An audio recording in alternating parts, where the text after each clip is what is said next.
Hello, this is Dr. Eric Potter from Sanctuary Functional Medicine, where we practice whole person care for the glory of God here in Franklin, Tennessee. We are now on our fifth session of our series on spiritual health. In this session, I am going to share what I wrote in an article called How Can Healthcare Be Spiritually Harmful?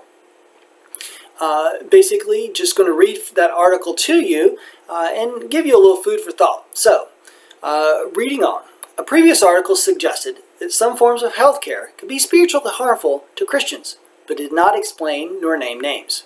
Though I will again avoid name calling, I do want to encourage and equip Christians with this article in regards to discerning which healthcare practices might contradict their profession of biblical faith.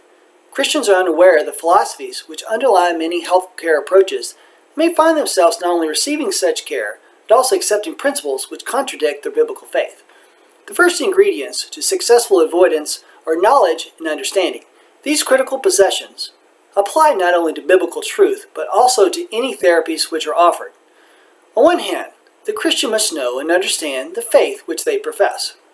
Only by first knowing truth can error be distinguished. At least a superficial understanding of how God created man and our responsibility to serve him as Lord are necessary.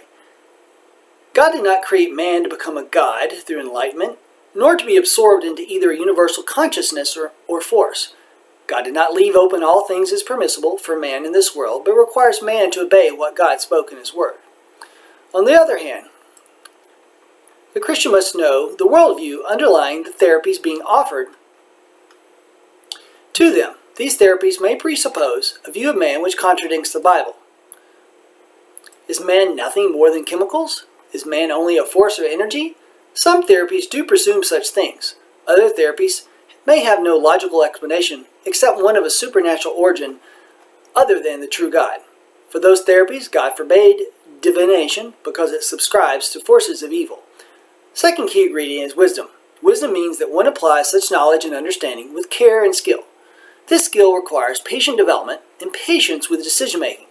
Wisdom will bring light to decisions through a biblical worldview that uncovers the philosophies behind the therapies. Wisdom will know when to avoid risking spiritual harm for the sake of promised physical benefit. Wisdom will know the difference between that which denies the Bible and that which affirms its truth. Only with knowledge and understanding, as it is applied with the skill of wisdom, can Christians walk safely through the healthcare options available today. Then, when a Christian hears that he will have his energy fields manipulated to align with some cosmic force, the therapy suggested required harm to another human being for its very creation, they'll recognize where God has drawn the lines of obedience in a particular situation and avoid crossing over into disobedience. So, I hope you enjoyed that reading of an article about spiritually harmful healthcare. If you have questions about that, I'll be glad to attempt to answer them in regard to specific therapies during visits. But I look forward to our next session here in a couple of weeks in this series on spiritual healthcare. Thank you and have a blessed day.